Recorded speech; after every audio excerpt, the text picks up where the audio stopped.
우리 찬송가 540장을 찬송하시겠습니다. 540장입니다.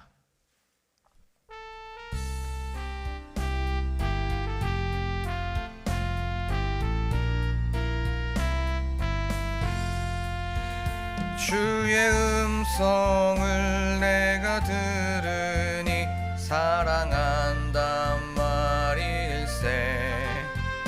믿는 마음으로 주께 가오니 나를 영접하소서. 내가 매일 십자가 앞에 더 가까이 가오니 구세주의 흘린 보배 피로써 나를 정케 하소서. 주여 넓으신 은혜 베푸사 나를 받아주시고 나의 품은 뜻 주의 뜻같이 되게 하여 주소서.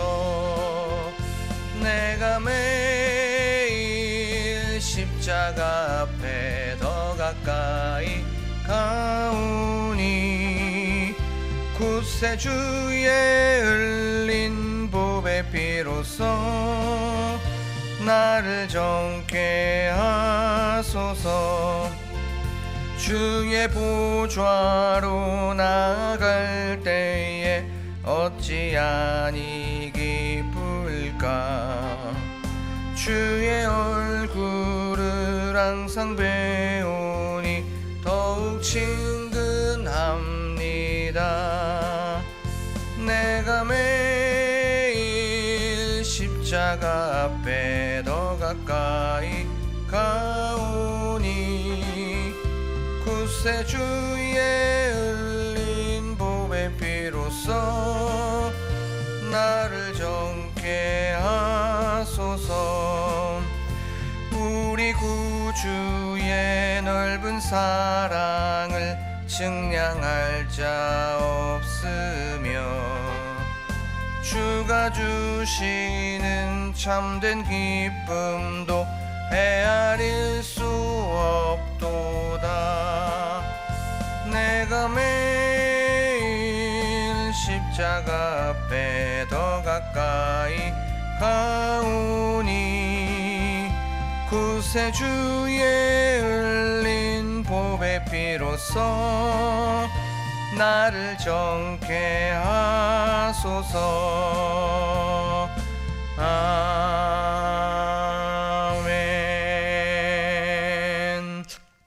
이 시간 기도할 때에 이 찬양의 고백처럼 주님의 음성을 듣게 하여 주시옵소서라고 기도하기를 원합니다. 오늘 하루도 십자가 앞에 나아가게 하시고 나를 부인하고 나를 내려놓고 나를 드리는 하루가 되게 하여 주셔서 그것을 통하여서 하나님 영광 받아 주시옵소서라고 지금 이 시간 한 목소리로 기도하겠습니다. 참 좋으신 하나님,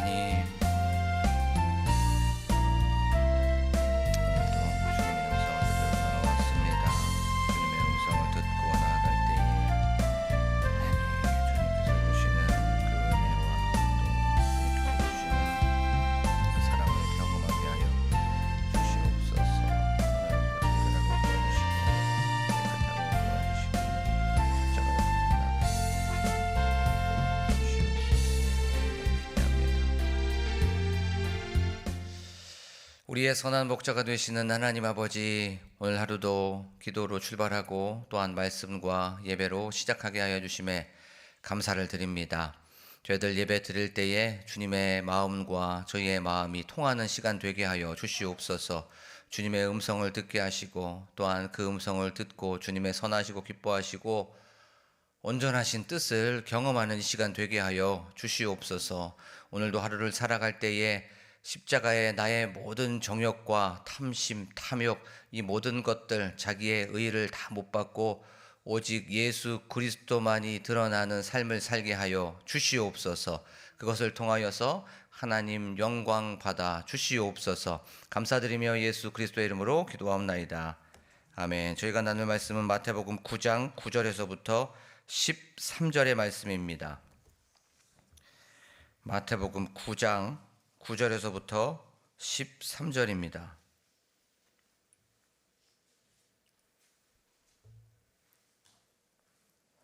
한 절씩 교독하도록 하겠습니다. 예수께서 그곳을 떠나 지나가시다가 마테라 하는 사람이 세관에 앉아 있는 것을 보시고 이르시되 나를 따르라 하시니 일어나 따르니라.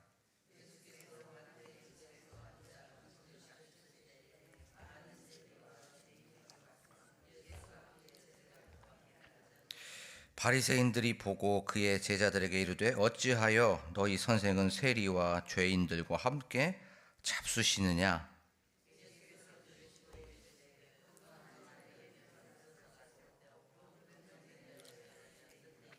함께 읽겠습니다.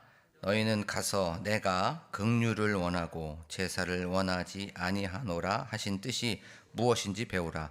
나는 의인을 부르러 온 것이 아니요 죄인을 부르러 왔노라 하시니라. 아멘. 할렐루야. 오늘도 이렇게 새벽 예배에 오셔서 하나님께 예배로 하루를 출발하는 여러분들에게 주님의 은혜와 또 평강이 가득하시기를 간절히 소망합니다. 예수님께서는 이제 중풍병자를 고치셨습니다. 근데 고치시고 나서 우리가 한번 생각해 봐야 될 건 질병을 고치기 전에 죄사함이 먼저였습니다. 죄를 사하고 나서 그 다음에 질병을 고치신 거예요.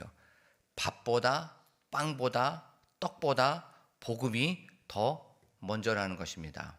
우리는 종말론적인 삶을 살아가는 사람들입니다. 오늘 예수님께서 하나님께서 우리를 부르시면 그냥 두 손에 있는 거 주머니에 있는 거 다 내려놓고 하나님 예 알겠습니다 라고 떠나가는 그 사람이 바로 우리입니다. 내일 어떻게 될지 몰라요. 그렇기 때문에 밥, 빵, 떡 그것은 좀 뒤로 하고 먼저 복음을 전하고 복음이 먼저라는 것이 우리에게 주는 메시지였습니다.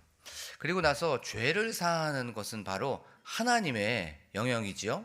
바로 그것을 통하여서 예수님은 바로 메시아이시고 그리스도시고 구약에서 그렇게 예언되었던 바로 구원자라는 것을 예수님은 중풍병자의 죄사함과 질병을 고치는 것을 보면서 바로 내가 그리스도다, 내가 메시아다라는 것을 직접 보여주셨습니다. 그랬더니 서기관들이 그 마음속에서 어떻게 합니까? 이 마음속에서 신성모독이라고 그렇게 얘기하고 있습니다. 근데 예수님께서 그 마음에 있는 그 생각, 악한 생각을 아셨다라고 성경은 말씀하고 있어요. 그 악한 생각을 보셨어요. 신성모독이라고 하는 그 생각, 바로 우리들의 삶 속에서도 똑같이 우리들의 마음속에 있는 악한 생각을 아십니다. 탐욕적인 생각, 이기적인 생각, 미워하고 이런 악한 생각을 다 아신다는 거예요. 우리가 이런 악한 생각이 있다면 예수님께 나아가서 예수님의 그 보혈로 깨끗함을 받고 또 찬양의 고백처럼 정결함을 받는 이 시간이 되기를 원합니다. 이제 중풍병자 예수님께서 일어나 걸어라 라고 하는 그 말씀을 들었어요. 그리고 나서 믿었습니다. 철저하게 절대적으로 신뢰를 하게 되었습니다. 그런데 믿기만 하지 않았습니다. 그는 행동하였고 실천하였습니다. 그 말씀에 움직였던 거예요. 믿고 나서 우리에게 반드시 필요한 것이 바로 이 행동하는 것입니다. 실천하는 거예요. 우리가 예수님은 그리스도입니다. 예수님께서는 분명히 고쳐주시고 회복하여 주실 줄로 믿습니다 라고 거기서 끝나는 것이 아니라 움직여야 된다는 거예요. 실천해야 된다는 겁니다.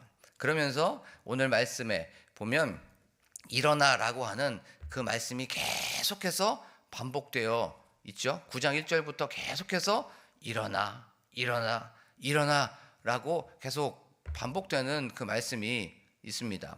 중풍병자 바로 누워있는 사람, 누군가의 도움이 없이는 살아갈 수 없는 그 사람이 바로 중풍병자였습니다. 예수님은 이거를 바로 확인하기 위하여서 오신 거예요. 일어나라고, 회복시키기 위하여서, 고치시기 위하여서 이 세상에 오신 그리스도입니다. 예수님을 만나고 예수님을 경험하여서 우리가 침체된 부분이 있었다면, 우리가 부정적이고 바로 우리가 너무나도 다운되어 있었던 부분들이 있다면 일어나는 이 시간이 되기를 간절히 소망합니다.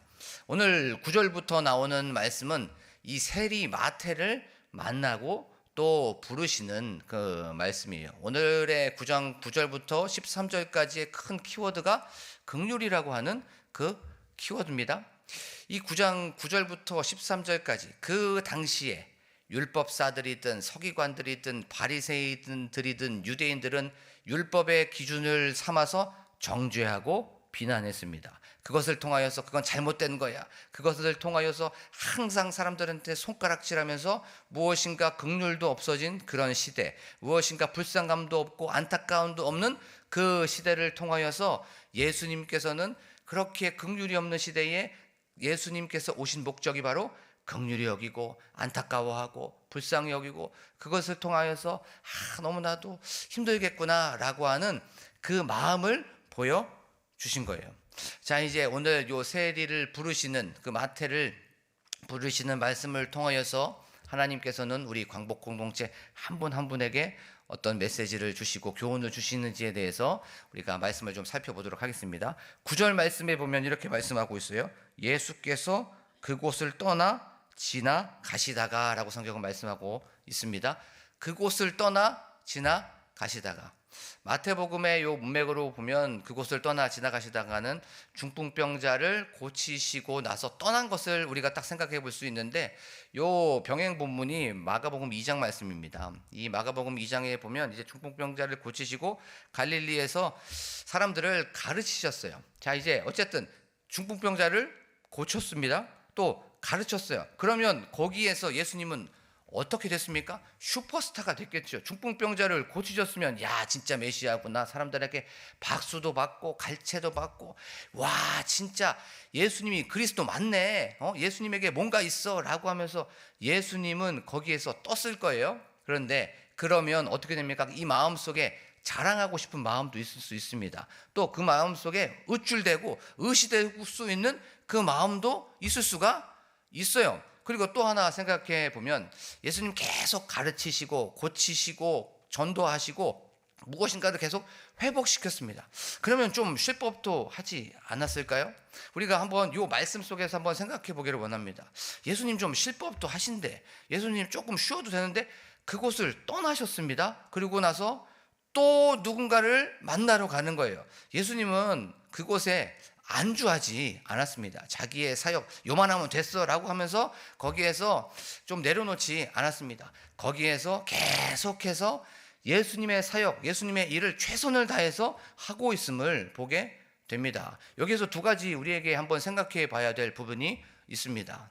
그것이 무엇이었냐면, 우리가 내가 어떤 것에 대하여서 좀 내려놓고 좀 안주하고 좀 쉬고 싶다라고 하는 그런 부분들이 있다면 예수님은 쉬지 않았어요. 계속해서 쉴 법도 하신데 계속해서 일하시는 것을 보면서 그래 다시 한번 일해야지, 다시 한번 최선을 다해서 나아가야지 라고 하면서 힘을 얻는 이 시간이 되기를 원합니다.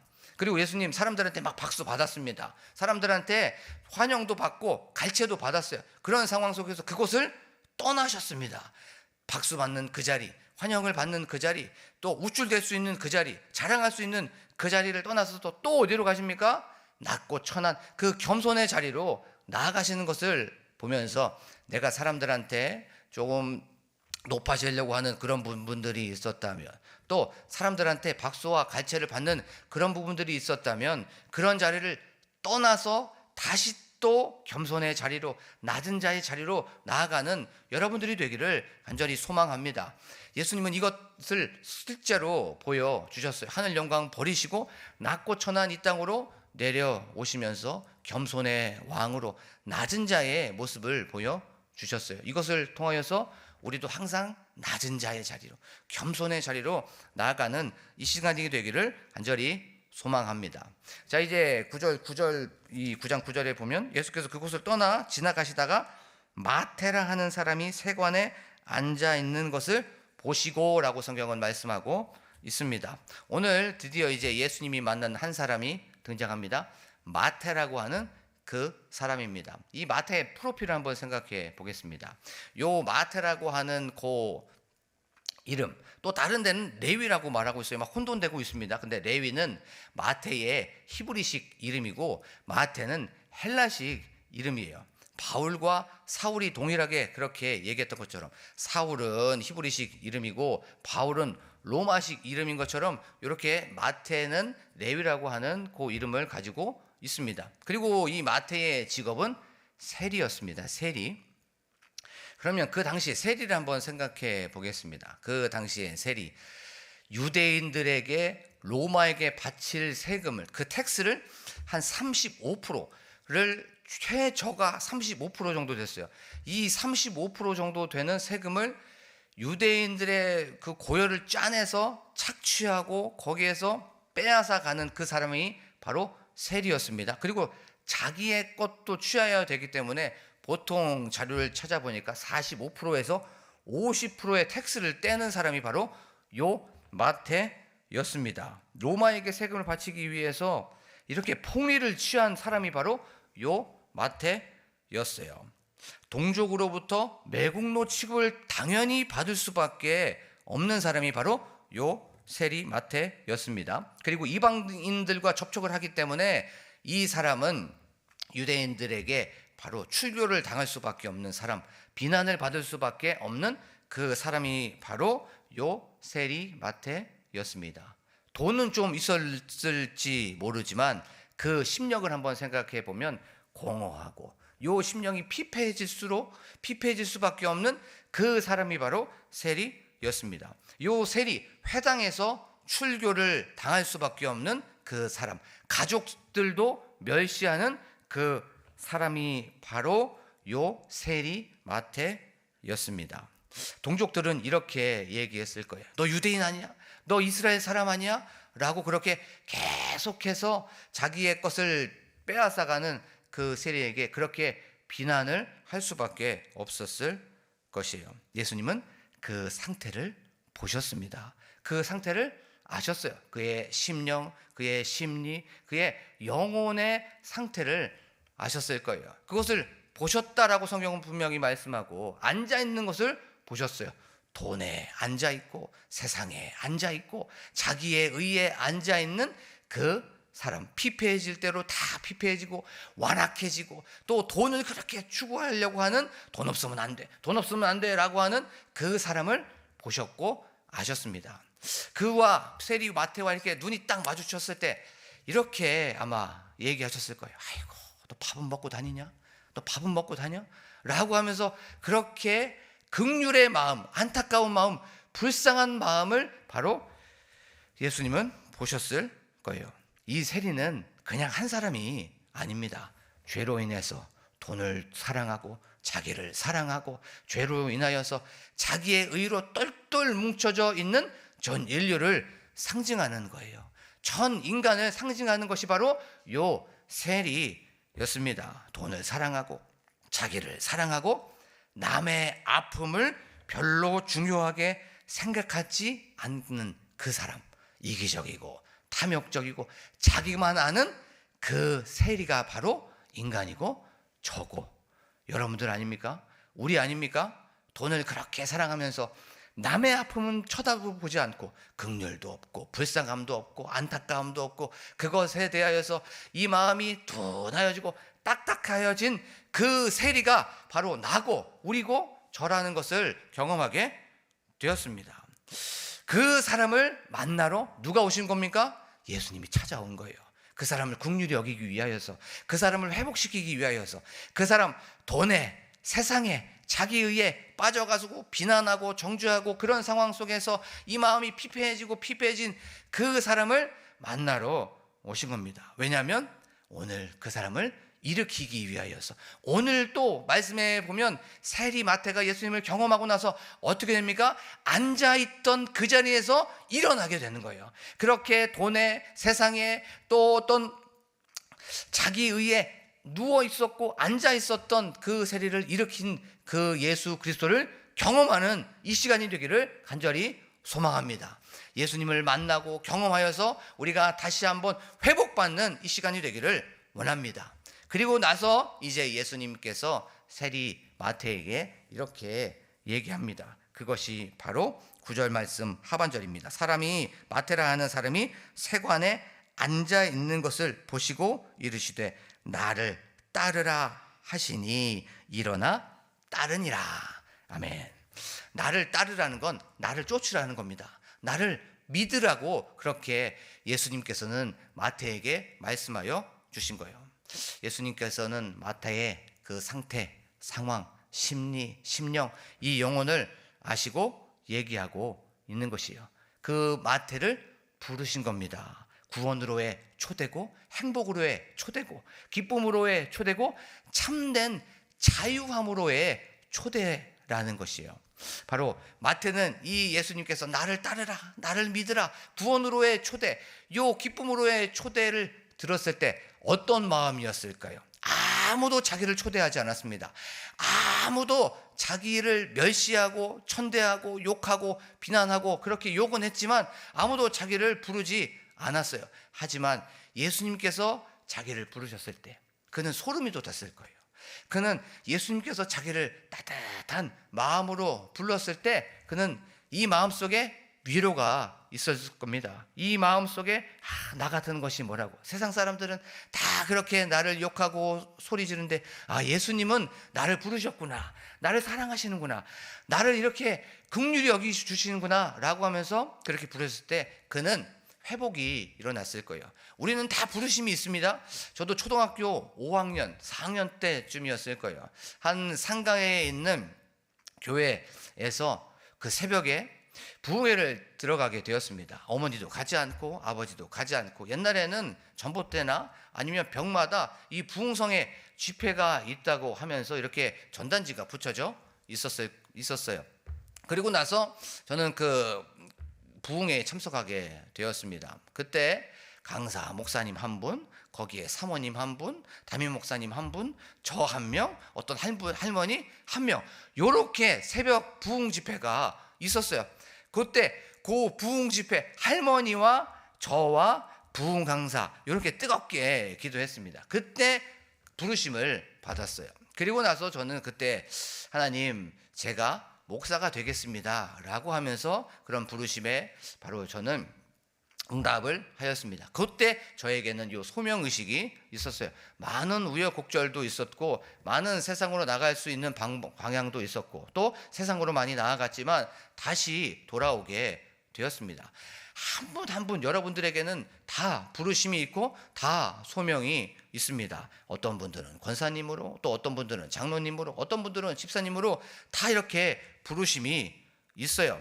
이런 상황 속에서 예수님은 마태에게 주셨던 것처럼 나를 따르라 라고 여러분들에게 지금 이 시간 부르시고 있습니다. 돈도 뒤로 하고, 또 세상의 논리도 다 뒤로 하고, 세상에 좋아하는 것도 다 뒤로 하고, 나를 믿어라, 나를 쫓아라, 나를 따르라, 나를 계속해서 이렇게 쫓아와야 된다 라고 하면서 부르심이 있다는 거예요.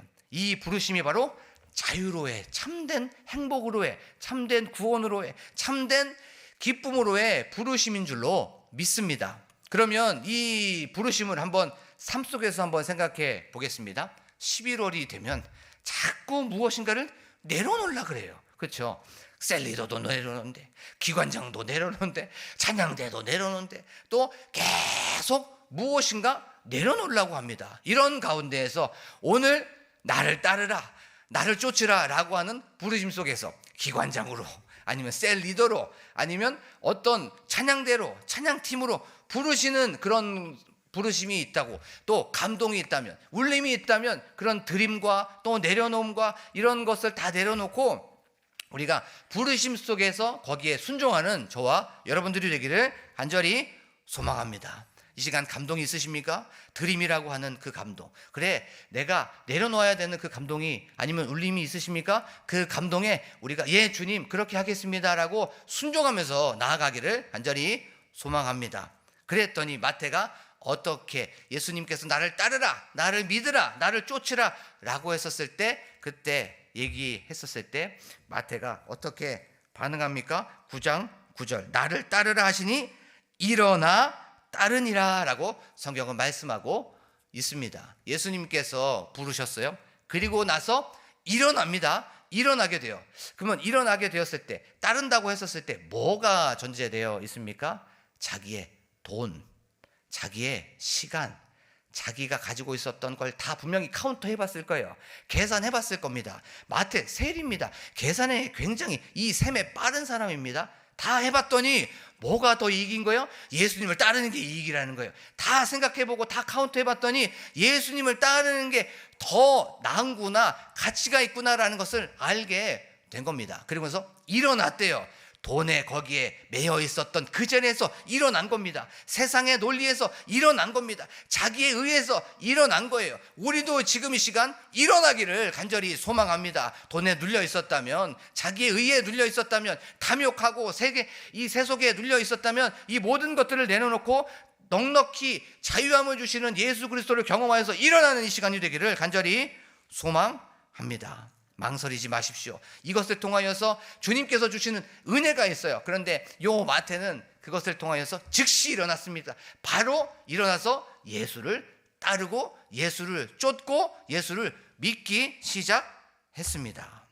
그리스도인에게 요구되는 자세가 바로 이 자세입니다. 바로 부르심이 있을 때, 감동이 있을 때, 울림이 있을 때 지금 바로 즉시 예 주님 그렇게 결단하겠습니다. 왜냐하면 이 1분만 지나가면 이 마음이 내 마음이 아니에요. 막 흔들립니다. 결단하고 하나님 드리겠습니다, 내려놓겠습니다, 시간도 드리고 물질도 드리고 이렇게 했었을 때 한 1분만 드리면 요 마음이 또 요거 조금 이따가 할까, 요거 조금 이렇게 할까 라고 하면서 요게 갈팡질팡하는 것이 바로 우리의 마음이기 때문에 지금 바로 여기에서 예 주님 그렇게 하겠습니다라고 순종하면서 결단하면서 나아가는 이 시간이 되기를 간절히 소망합니다. 순종하고 결단이 부담이 되는 건 바로 내가 그것을 하려고 하기 때문에 그런 겁니다. 결단하면 그 순종을 누가 하십니까? 결단을 하고 나면 그 실천을 누가 하십니까? 하나님이 하시는 거예요. 우리가 그것을 경험하지 못하는 이유는 하나님을 너무 작게 생각하기 때문에 그런 거예요. 순종한다고 결단하고 그렇게 하고 나면 하나님께서 능력을 부어주십니다. 우리가 결단하고 순종한다고 우리가 여기서 나아가기를 원합니다. 그러면 하나님이 일하시는 거예요. 하나님이 역사하십니다. 자, 그렇다면 이렇게 순종하고 마태가 예수님을 따르고 믿고 나서 어떻게 됩니까? 12사도의 일원이 됩니다. 그리고 마태복음을 저작하는 요 저자가 되었습니다. 그리고 나서 가장 큰 건 영원한 생명을 얻게 되었어요. 예수님의 제자가 될 뿐더러 그에게는 천국이 주어지게 된 겁니다. 순종하고 예수님을 따르고 그 감동과 부르심에 바로 거기에서 결단하고 나아갔더니 이런 위대한 사람이 됐습니다. 자, 그러면 우리도 똑같습니다. 주님의 부르심에, 하나님의 부르심에 그렇게 순종하고 예 주님 부족하지만 저를 사용하여 주시옵소서 라고 그렇게 결단하고 나아가게 되면 바로 하나님께서 우리에게 하나님의 일을 맡기신다는 거예요. 그리고 위대한 사람으로 만들어 주십니다. 그리고 나서 하나님의 가장 어떤 큰 일을 같이 동참할 수 있는 그런 기회를, 찬스를 주신다는 거예요. 사랑하는 광복교회 성도 여러분, 주님의 부르심에 예 주님 그렇게 하겠습니다 라고 순종하면서 나아가기를 간절히 소망합니다. 그리고 복음의 은혜를 경험하기를 원합니다. 그리고 긍휼히 여기십시오. 비난하고 정죄하고 우리가 어떤 세상의 기준으로 그 사람을 비난하면 그것이 부메랑처럼 돌아와서 나에게, 우리 가정에게, 자녀에게 돌아오게 돼요. 긍휼히 여기는 자는 긍휼히 여김을 받는다는 그 팔복의 말씀을 기억하면서 오늘 하루도 믿음의 선한 싸움에서 승리하는 저와 여러분들이 되기를 간절히 축복합니다. 이 시간 말씀을 기억하며 우리가 기도하기를 원합니다. 주님, 저희들의 삶 속에 주님의 부르심에 순종하겠습니다. 부담스럽고 어쩔 때는 그것이 하기 싫고 또 그것이 너무나도 힘들 것 같지만 예 주님 순종하겠습니다. 그렇게 순종할 때에 주님께서 능력을 주신다는 것을 경험하는 저희들이 되게 하여 주시옵소서라고 우리가 기도하기를 원합니다. 예 주님 또한 저희들 긍휼히 여기는 사람이 되게 하여 주시옵소서라고 기도하기를 원합니다. 정죄하고 비난하고 손가락질하기보다 안타까워하고 예수님께서 세리마태를 보시고 그 마음속에 긍휼히 여기는 마음을, 또한 그 마음속에 안타깝고 불쌍히 여기는 마음이 있으셨던 것처럼 우리가 세상 사람들을 보고 연약하고 부족하고 모자란 사람들을 봤을 때에 하나님, 저 영혼을 위해서 기도합니다. 저 영혼을 긍휼히 여겨주시고 저 영혼을 불쌍히 여겨주시고 저 영혼을 안타까운 마음으로 기도하겠습니다 라고 그렇게 고백하면서 나아가는 오늘 하루가 되게 하여 주시옵소서라고 기도하기를 원합니다. 교회의 부흥을 위하여서 기도하여 주시옵소서. 이제 좀 있으면 이 주변으로 많은 사람들이 입주를 하게 됩니다. 기도로 준비하는 교회가 되게 하시고, 또한 저희들 성령 충만하여서 준비하는 교회가 되게 하여 주셔서 그 영혼을 하나님께 올려드리고 그 영혼을 위하여서 우리가 전도하는 교회가 되게 하여 주시옵소서라고 기도하기를 원합니다. 또한 담임 목사님과 함께 동역하시는 우리 사모님을 위하여 기도하기를 원합니다. 우리 성도님들을 위하여서, 또한 교회의 환우들을 위하여서, 그리고 나라와 민족을 위하여서 각자 가지고 나온 기도 제목을 놓고, 또한 특별히 기도할 때에 우리 이번 주에 있는 성례전 예배를 통하여서, 세례 예식을 통하여서, 또한 성만찬을 통하여서 예수 그리스도를 다시 한번 경험하는 저희들이 되게 하여 주시고, 예수님께서 왜 이 땅으로 내려오셨는지 그 십자가의 의미와 또한 부활의 의미를 다시 한번 경험하게 하여 주시옵소서라고 기도하길 원합니다. 또한 특별 새벽 기도회를 통하여서 다시 한번 새 일을 행하시는 여호와를 경험하게 하여 주시옵소서라고 지금 이 시간 주여 한번 부르고 기도합니다. 주여! 하나님 아버지 감사합니다. 오늘도 이렇게 말씀을 통하여서 우리에게 메시지를 경험하게 하시고, 또한